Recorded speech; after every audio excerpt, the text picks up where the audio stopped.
Does the time bother you? I get bothered by the time. Not so much the time itself, the people bother me for the time. People come up to me on the street. I'm sure you've had this happen to you. People come up to you and say, what time it is? Well, they might say, what time is it? I shouldn't get into these ballads. You've had people come up to you and say, what time is it? What time is it? As if you personally were responsible for keeping time. You know, I feel honored, first of all, that they thought I was the man in charge. But I do have to explain, you don't see official timekeeper on here, do you? I don't have the time, of course not. Do you have the time? That's another way they say, do you have the time? I say, no. I don't believe I do. I certainly didn't have it this morning. Did you leave it somewhere? Well, do you have the time? No, I don't have the time. I use a little of it like everyone, you know. But I don't have it. I think the Navy has it. In Washington, isn't that? They keep it in an observatory, that's right. Sure, they let out a little of it each day. Not too much, they wouldn't want to give us too much. Just enough time. Sometimes they'll say, do you know what time it is? And I say, yes. I hate to disappoint them, but there is no time. There is no time. I don't mean there's no time. I mean there's no time. When the hell is it? We made that whole thing up. There's no time.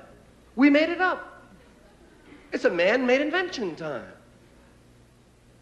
There are no numbers up in the sky. I've looked. They're not there. We made this stuff up. When is it? When the hell is it? When are we, I ask you? When are we? Sometimes we think we know where we are, but we don't really know when we are. When the hell is it? All the time zones are different. Every calendar you run across is different. They'll all give you a different answer. These are calendars. These are made to keep track of time. Everybody's got a different one. Chinese are way up there in the 5 and 6,000s. Hebrew calendars way up in the 5 and 6,000s. We're up at about 1970-something shit. This ain't a couple of weeks these people are off. This is thousands of goddamn years that are missing, man. How did they do that?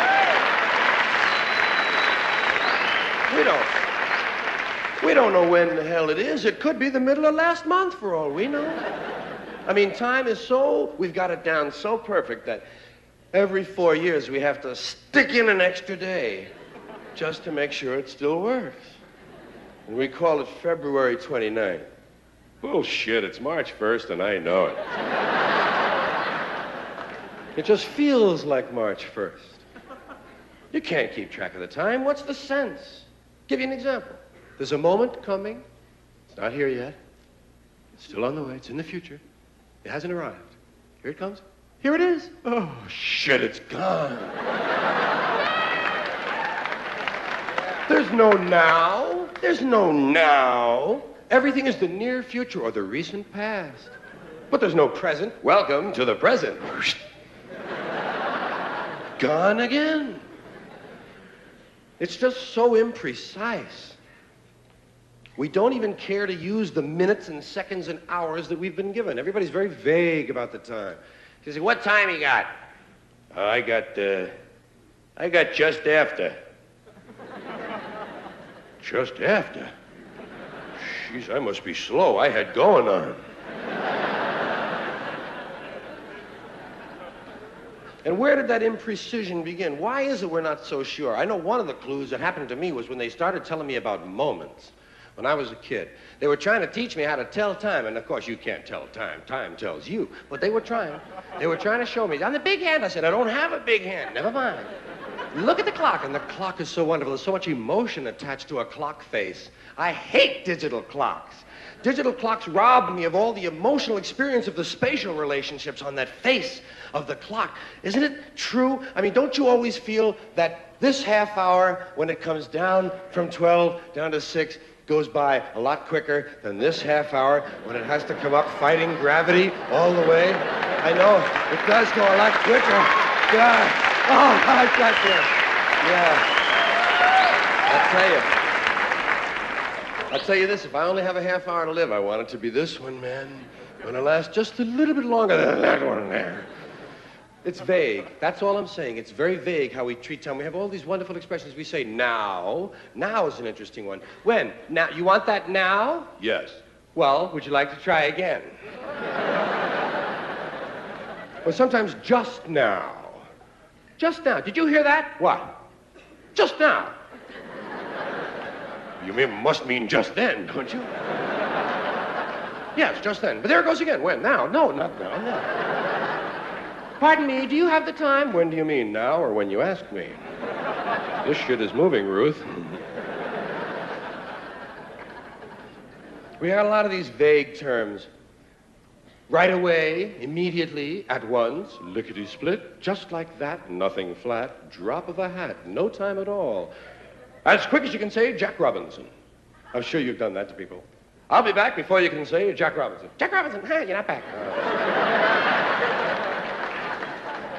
How about a jiffy? A jiffy. Or a flash. Which is quicker? A jiffy or a flash? I think there are 2 flashes in a jiffy myself. But God knows how many jiffies there are in 2 shakes of a lamb's tail. And why did they use 2 shakes of a lamb's tail? What's wrong with the basic unit of measurement? 1 shake of a lamb's tail. We can do our own arithmetic, thank you. Belched a little there. Tried to swallow that one. Then we have words like soon. Soon. That's a very emotional word. There's a lot of potential for drama in that word soon. Soon. Soon. Is your mother coming home? Uh-huh. When? Soon. Real soon. As soon as she can. Sooner than you think. That's kind of a spooky one. Sooner than I think. That's a little bit like before you know it. I'll be back before you know it. He did it. Holy Christ. Look at that.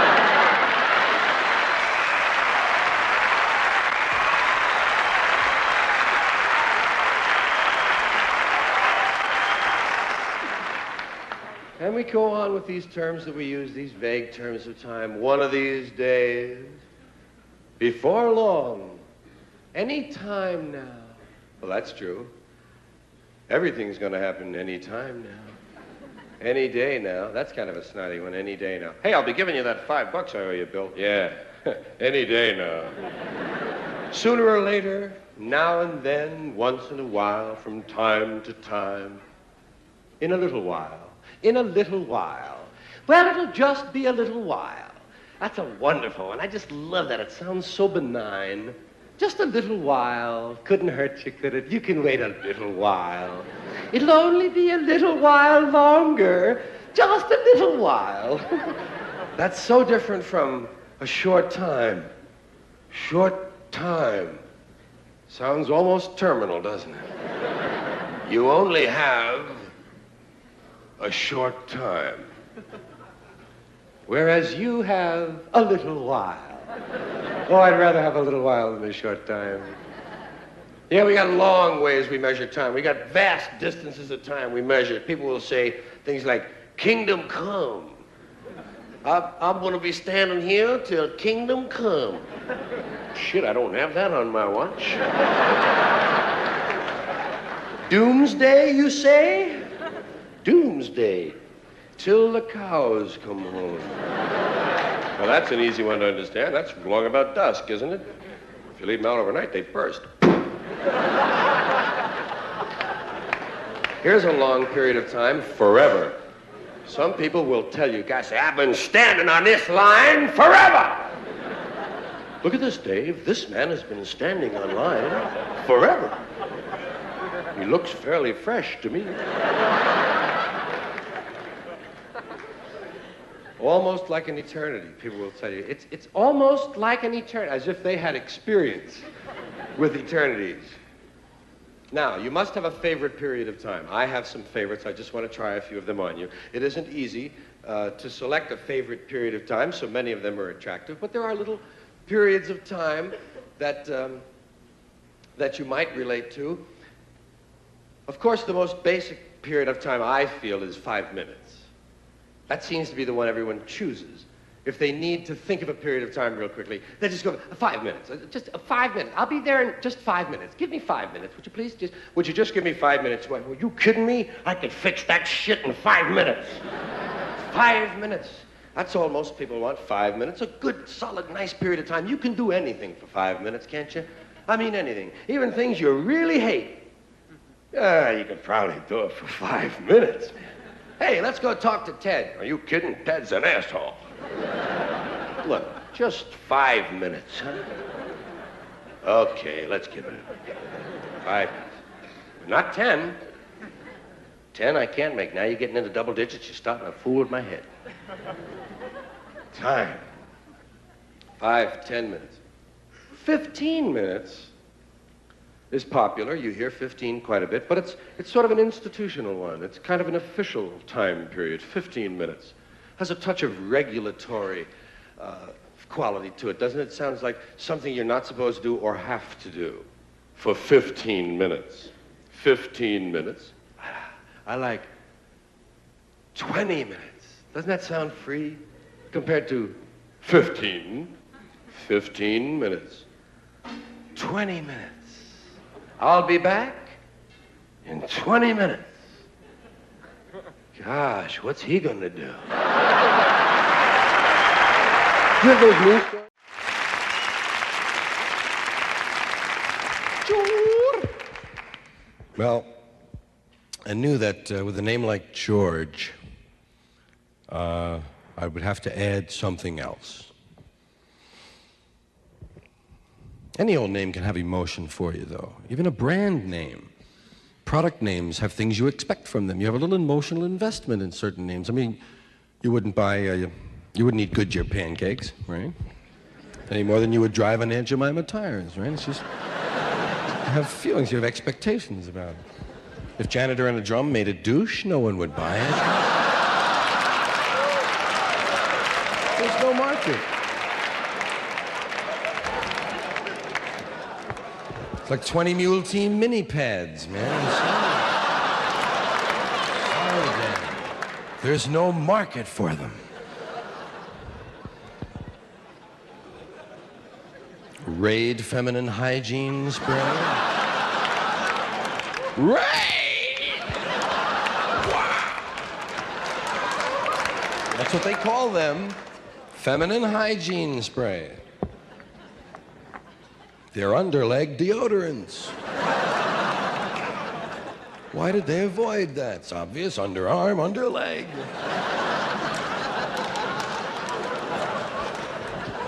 Why did they avoid that, you know?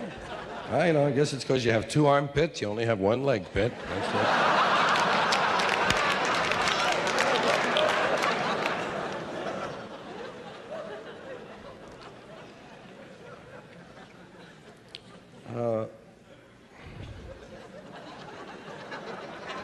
Well, I think things ought to be named for what they are. I think there ought to be a little more truth in names. You know, they've tried to clean up advertising claims. Let them clean up some of the names like Excello and Acme and Ace and Top.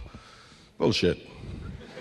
I like things to be called what they are. I like to bring out a new car. The 1977 piece of shit.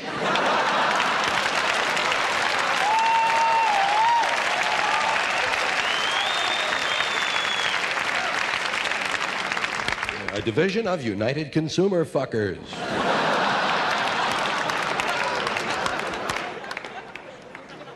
Yeah, company names are fun.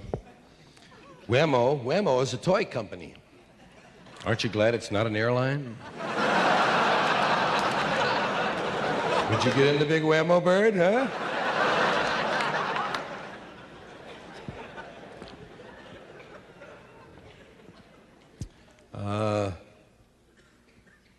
There's some just plain old words that are sort of fun to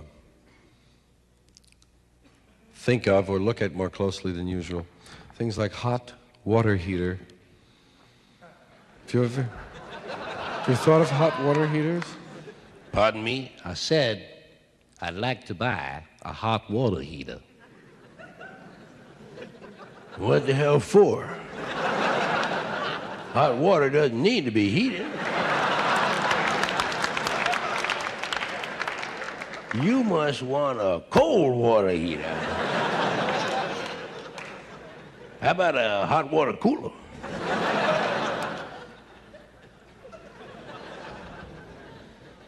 Yeah, some words are fun. Words like flammable. Flammable, inflammable, and non-inflammable. Why are there three? Does it seem to you as though two words ought to be able to handle that idea? I mean, either the thing flams or it doesn't flam.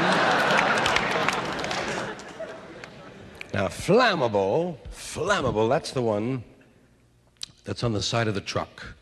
Flammable. As if you're going to get out of your car at 60 miles an hour and smoke on his truck, right?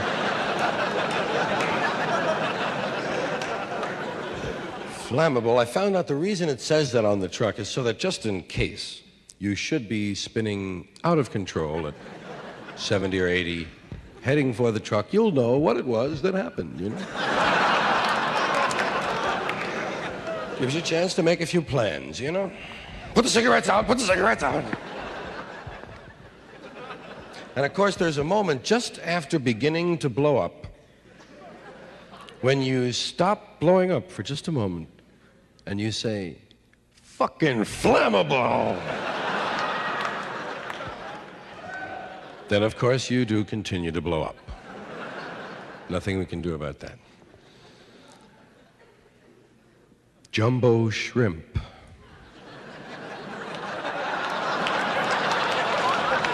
Indeed. What do you expect when you order that? What will arrive? Will it be a large shrimp or a little jumbo? Jumbo shrimp. Those words don't even go together, man. That's like military intelligence. They have that, too. How did they do that?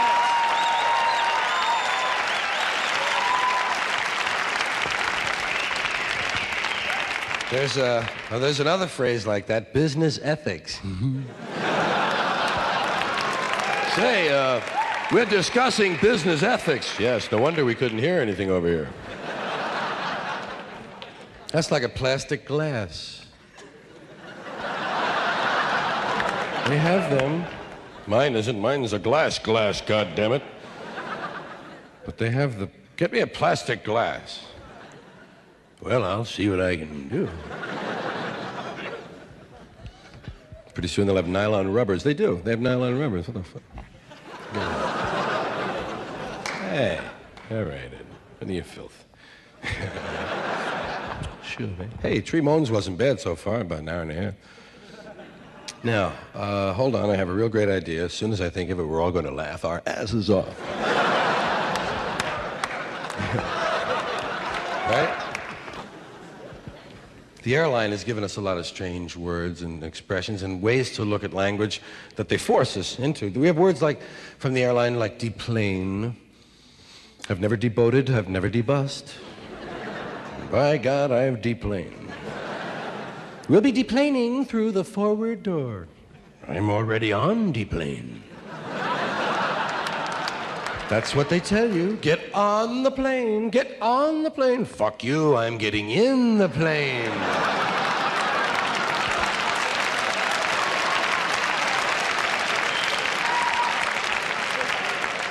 Let Evel Knievel get on the plane. I'll be inside with you folks in uniform. You seem to know where to sit. Airlines got a load of things. They tell you to go to your gate. Go to your gate. There's no gates. Have you ever seen a gate at the airport? There ain't no fucking gates. Where the hell are the gates? They have a lot of doorways. They have a lot of pathways. They have a lot of carpeting. They have a lot of seats. They got rostrums and podiums. They got railings. They got velvet ropes. There ain't a goddamn gate at the airport. Shit, I've missed 3 planes looking for my gate. Gate 49. Goddamn, there must be a bunch of them around here someplace. Where are they?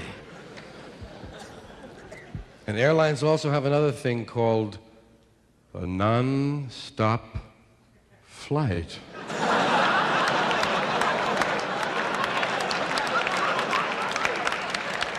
Not me, bullshit. I insist that my flight stop. Preferably right at the end. That's when they tell you you'll be landing shortly. Does that mean we're going to miss the runway, honey? No, it just means we're on our final approach. It's when they tell you to put your seat back forward. Wow. You mean one time or a lot of times, honey? Put your seat back. I don't bend like that. And then, one further example of the airline's perversion of language. When two airplanes almost crash right into each other, up in the sky, they call that a near miss. It's a near hit, gang.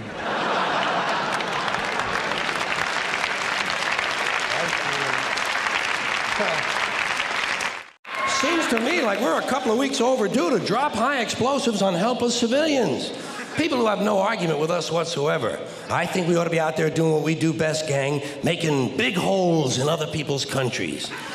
I hate to be repetitious, but God, we are a warlike lot, you know? We can't stand not to be fucking with somebody.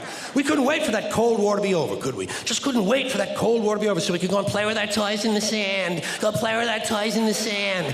And when we're not invading some sovereign nation or setting it on fire from the air, which is more fun, then we're usually declaring war on something here at home. Do you ever notice that? We love to do that, don't we? We love to declare war on things here in America. Anything we don't like about ourselves, we have to declare war on it. Don't do anything about it. We just declare war on it.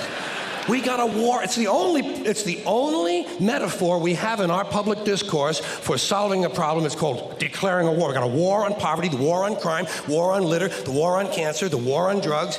But you ever notice there's no war on homelessness, is there? Nah, no war on homelessness. You know why? There's no money in that problem. There's no money in that problem. Nobody stands. It's true. Nobody stands to get rich off of that problem. You could find a solution to homelessness where the corporate swine and the politicians could steal a couple of $1 million each. You'd see the streets of America begin to clear up pretty goddamn quick. I'll guarantee you that. I will guarantee you that. Now, so, I got an idea for homelessness. You know what they ought to do? You know what they ought to do? Give the homeless their own magazine. Give them their own magazine. It would make them feel better, for one thing. That's a sure sign of making it in this country. Every group in this country that makes it and arrives at a certain level has its own magazine. You have Working Mother magazine, Black Entrepreneur magazine, Hispanic Business magazine. In fact, any activity engaged in by more than 4 people in this country has got a fucking magazine devoted to it. Skydiving, mountain climbing, snowmobiling, backpacking, bungee jumping, duck hunting, shooting someone in the asshole with a dart gun, jerking off. They probably have a magazine for that. I'm sure they have. I know they have a magazine. Walking. There's actually a fucking magazine called Walking. Look, Dan, the new Walking is out. Here's a good article, putting one foot in front of the other. Give them their own magazine. Give them. Give the homeless their own magazine. You know what you call it? Better Crates and Cartons. Then when they get finished reading it, they can use it to line their clothing. That's a good, sound business solution. That's the kind of answer you get from a conservative American businessman. Say, yeah, let them read it. When they get finished reading, they can use it to plug up the holes in them piano crates they all seem to like to live in. A good, sound, practical, conservative American business solution. I'll tell you what they ought to do about homelessness. First thing, change the name of it. Change the name of the condition. It's not homelessness, it's houselessness. It's houses these people need. A home is an abstract idea. A home is a setting. It's a state of mind. These people need houses, physical, tangible structures. But where are you going to put them? Where are you going to build them? Nobody wants you to build low-cost housing near their house. People don't want it near them. We got something in this country, you've heard of it, it's called NIMBY, N-I-M-B-Y. Not in my backyard. People don't want any kind of social help located anywhere near them. You try to open up a halfway house, try to open up a rehab center for drugs or alcohol, try to build a little home for some retarded people who want to work their way into the community. People say, not in my backyard. People don't want anything near them, especially if it might help somebody else. Part of the great American spirit of generosity we're always told about. Big, generous American nation. Ask an Indian about that. Ask an Indian how generous this country is. If you can find one, you got to locate the Indian first. We've made him just a little difficult to find. Or if you need current data, select a black family at random and ask them how generous this country has been. People don't want anything near them, even if it's something they believe in, something they think society needs, like prisons. Everybody wants that, right? Everybody wants more prisons. That's the new answer to all of our problems. Lock a lot of motherfuckers up. Everybody wants more prisons. They say, build more prisons! But not here. Well, why not? What's wrong? What's the problem? What's wrong with having a prison in your neighborhood? Would seem to me like it would make it a pretty crime-free area, don't you think? You think a lot of crackheads and muggers and pimps and hookers are gonna be hanging around in front of a fucking prison? Bullshit, they ain't coming anywhere near it. What's wrong with these people? All the criminals are locked up behind the walls, and if a couple of them do break out, what do you think they're gonna do? Hang around? Check real estate trends? Bullshit. They're fucking gone. That's the whole idea of breaking out of prison, is to get the fuck as far away as you possibly can. Not in my backyard. People don't want anything near them. Except military bases. They don't mind that, do they? No, they like that. Give them an army base. Makes them happy. Why? Jobs. Jobs. Self-interest. Even if the base is loaded with nuclear weapons, they don't give a fuck. They say, well, I'll take a little radiation if I can get a job. Working people have been fucked over so long in this country, those are the kind of decisions they're left to make. I got just the place for low-cost housing. I have solved this problem. I know where we can build housing for the homeless. Golf courses. Perfect. Golf courses. Just what we need. Plenty of good land in nice neighborhoods, land that is currently being wasted on a meaningless, mindless activity engaged in primarily by white, well-to-do male businessmen who use the game to get together to make deals to carve this country up a little finer among themselves. I am getting tired, really tired. I am getting tired of these golfing cocksuckers in their green pants and their yellow pants and their orange pants and their precious little hats and their cute little golf carts.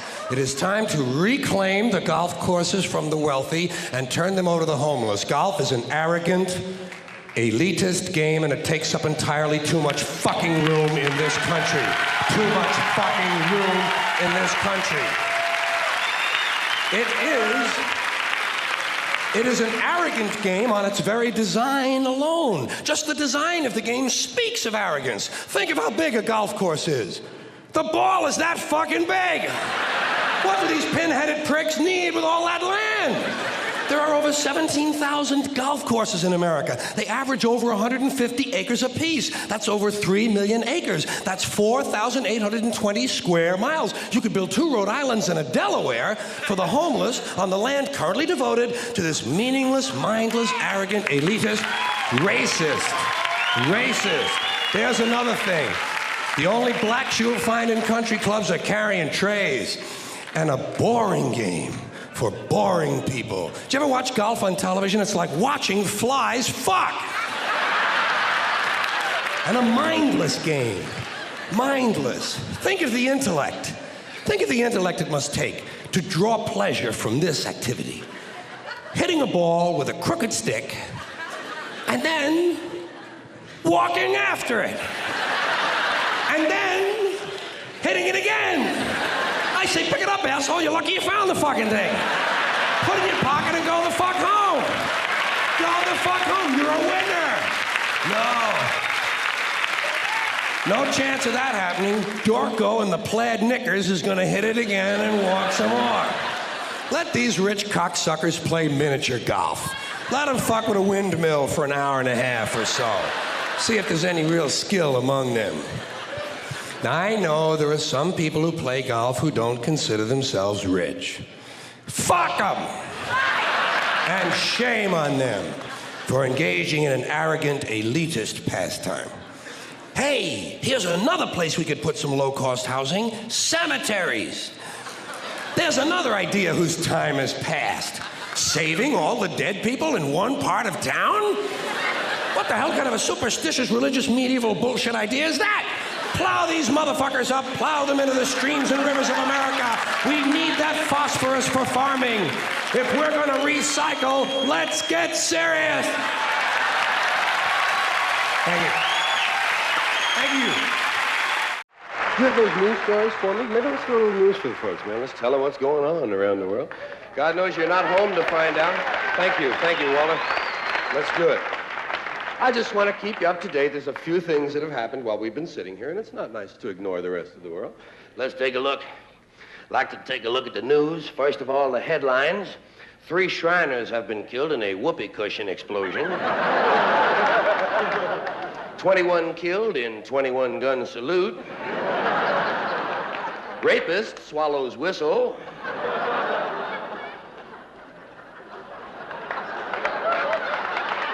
Oh, the head of the lost and found has been reported missing. And a vegetarian has been beaten to death by a meat packer.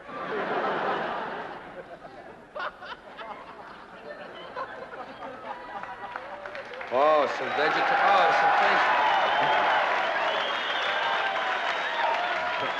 Have I been ignoring your section? I'm really sorry. So, well, we'll be okay, though, because, I just can't think of everything. But I'm going to do about 10 straight stories just for these folks here. Back into the news. Police fired over the heads of rioters today. However, they killed 200 people standing on a balcony. A 107-year-old woman in Florida is reported to be pregnant. Physicians claim that because of her advanced age, she will have a grown-up.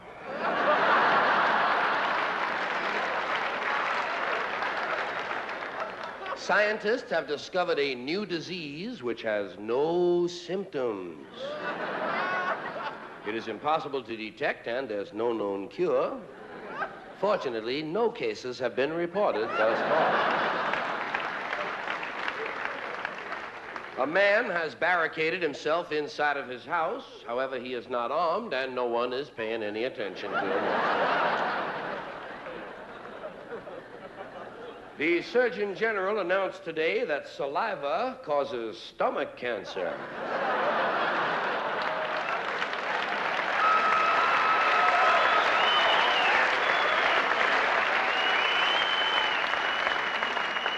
However, only when swallowed in small amounts over a long period of time. A woman was severely injured today when she attempted to force breastfeed a wildcat.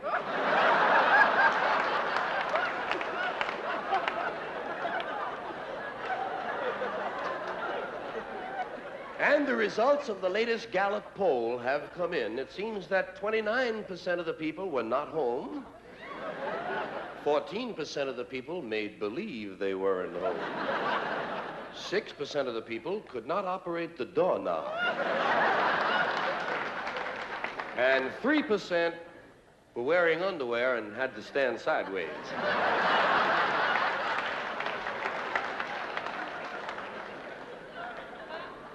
The Bureau of Indian Affairs announced today that they have found another Mohican.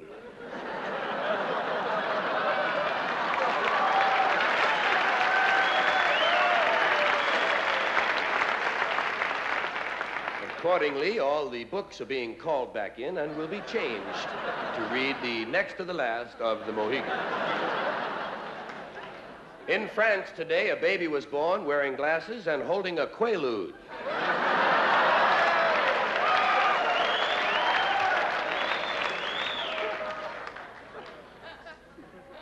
A high-speed chase ended today when the cars stopped and the people got out.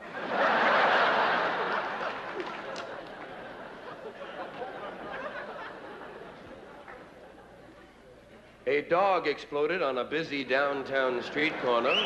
Today, no one was killed. However, 12 people were overcome by fur.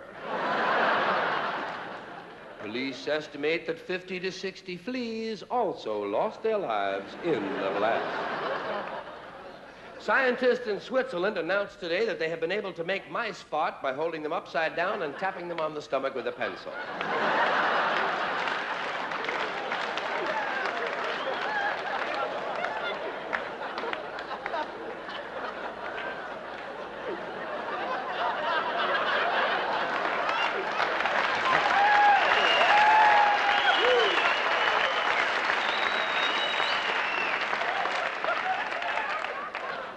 A Milwaukee man has been arrested for attempting to use food stamps to mail a box of macaroni.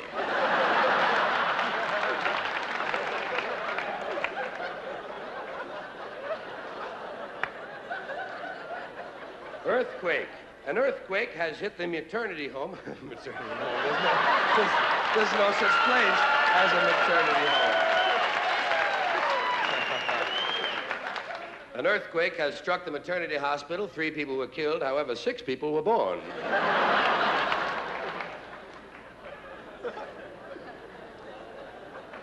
A priest who has performed 300 exorcisms was eaten today by a green boogeyman.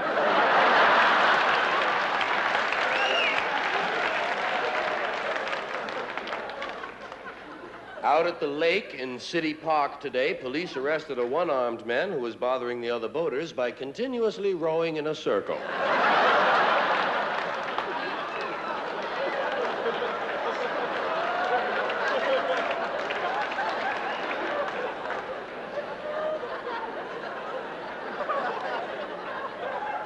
A man at a tool and die company died today when he was hit with a tool.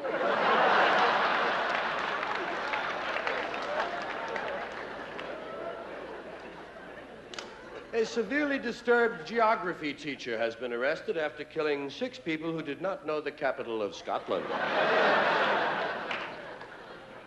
A man in Detroit is suing a soup company, claiming that a bowl of alphabet soup spelled out an obscene message to his wife.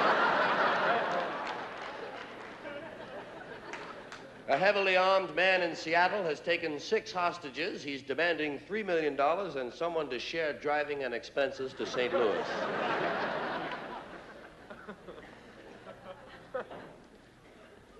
Police today announced they have broken up an amphetamine ring. Narcotics detectives broke in and arrested 6 out of 10 of the speed dealers they had under suspicion. The other 4 got away by running completely across Canada.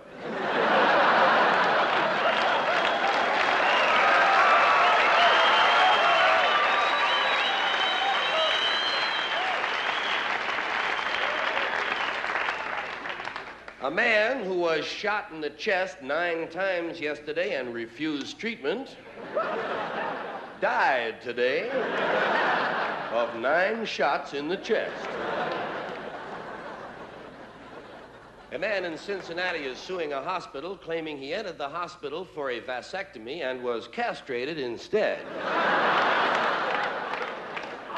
When the chief surgeon was asked how such a mistake might happen, he said, well, it all started out as a joke.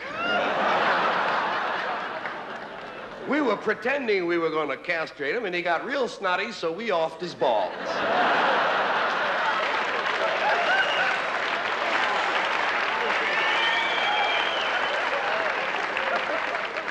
The man himself was philosophical about it. He said, well, it's just that much less to wash.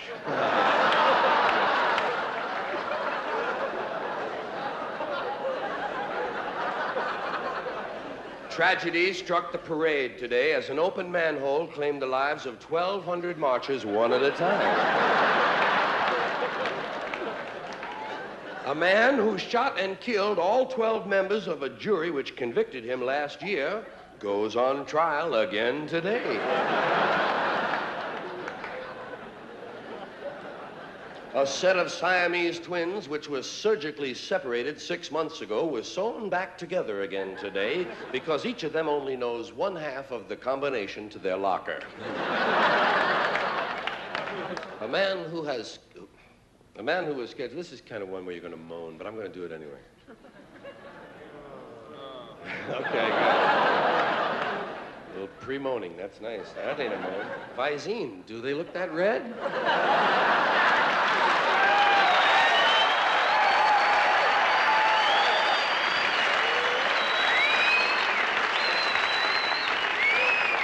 Would you hold that for me? Oh, God. Hey, now I need it. Now I need it.